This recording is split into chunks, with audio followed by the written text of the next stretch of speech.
Okay, up here. 35. Okay. 29. 29. Whoa. Okay. 22. I'm sorry? 22. 22. Okay. Still calculating. Calculating. So Okay. 24. 24. Okay. And 34. 34. All right.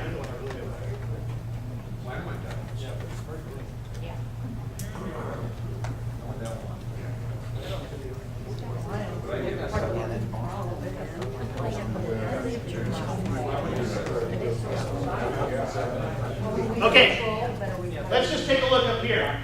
Up by 40% from round 1 to round 2, up by 82% from round 1 to round 3, and then only up by 32% from round 4, so we went significantly down, even below just the second round. What? That doesn't matter. Doesn't matter. So, what did we learn? Yes? Well, the first 2 rounds you had freedom. That's capitalism. You can trade with whoever you want. You can buy whatever you want from anybody. That's right. And the last round was Obamaism.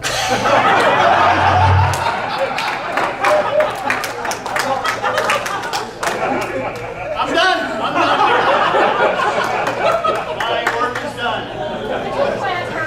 There are some other things. Yes, Scott. There are definite winners and losers.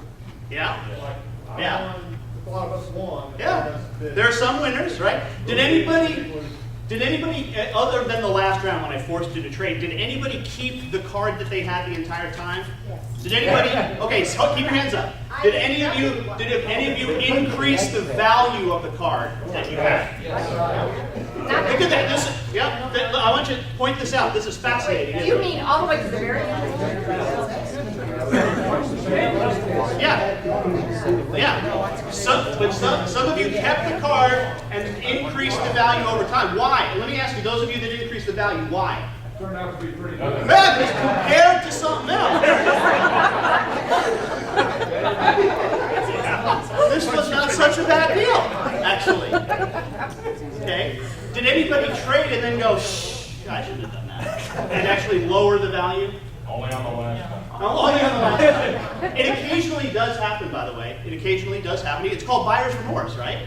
Oh, yeah, shouldn't have done that. That was not a good coffee maker. Nope. Right? It occasionally happens. That's okay, because the point is that in aggregate, we created wealth. Okay? This is a closed system right here, folks. Right? Ed, the Beneficent, gave out the cards to everyone, and would it surprise you to know that every one of those cards, every single one, is available at Target for $99.95.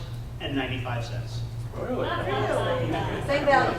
Same value. All the same guys? According to the outdoor market, the outside marketplace, yes, they're the same price. In other words, I gave you, listen up. Listen up, listen up. I gave you equality of opportunity. You see.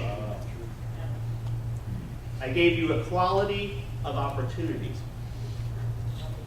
But we increased the value in this room by first trading in your groups and then trading it with others. Whether you trade a product, whether you trade your service or your labor, or whether you trade your knowledge. Right? What was the system? And this, by the way, there's going to be, so far there's a lot of head nodding. Yes, we think this is great. But there's going to be some things you disagree with on this, and that's okay. I want you to think with me, not like me. Okay? you got to think with me. I am a follower of what is called the Austrian School of Economics. This is what I'm teaching you. The Austrian School of Economics. The really cool thing, well, first thing you need to know about the Austrian School of Economics, it has nothing to do with the economics of Austria. All right? It has nothing to do with that. It has to do with the fact that a school of economists, mostly Jewish, came out of Austria in the late 20s and 30s to escape Hitler and founded this economic school. The other thing that's important about the Austrian School of Economics is if you pick up any even Austrian economics textbook or book, there is no math. Because the Austrians are the one who founded what is called the subjective theory of value. What they said is, value is what we say it is. Value is what the customer says it is. Value is not the accumulation of all your costs, and then you put a price on it. By the way, there is a school of economics that says that you should create value by taking all of the subcomponent things and the time that it takes to put the things together and put it all together, and then we have to add all that up, and that's what we should sell it for. That's the value. Anybody know who founded this school of economics? A fellow by the name of Karl Marx. It's called the labor theory of value. Yeah. What's that? Almost all manufacturers do exactly. I know, which is insane, because value is what the customer says it is. Did any of you ask, hey, what did you rate this? Before you made the trade. Right? In other words, you didn't necessarily care about the person you were trading with, their costs. You didn't care about their costs. What you cared about was that the thing that they had was more valuable to you. Right? And that's why you made the trade. The cost means nothing.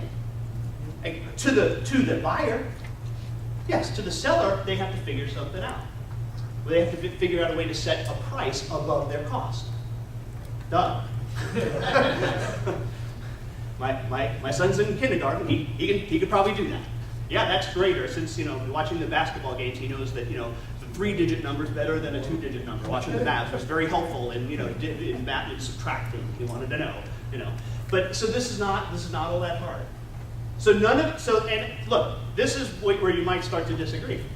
The system of money that we use, ed dollars, for lack of a better word, right, is what is known as fiat money. It means so it is. It's Latin for so it is. Now, why is a $20 bill worth $20? No one in this room better say it's because the government says so. That's wrong. That's wrong. The reason is actually that we agree. Right now, all of us in this room agree that $20 will be able to exchange us for 4 cups of coffee at Starbucks, I think. Right? So we happen to agree. We happen to agree. This is where I even begin to part company with some of my fellow libertarians on going back to the gold standard. Because even gold is just because we agree. There is nothing in this world,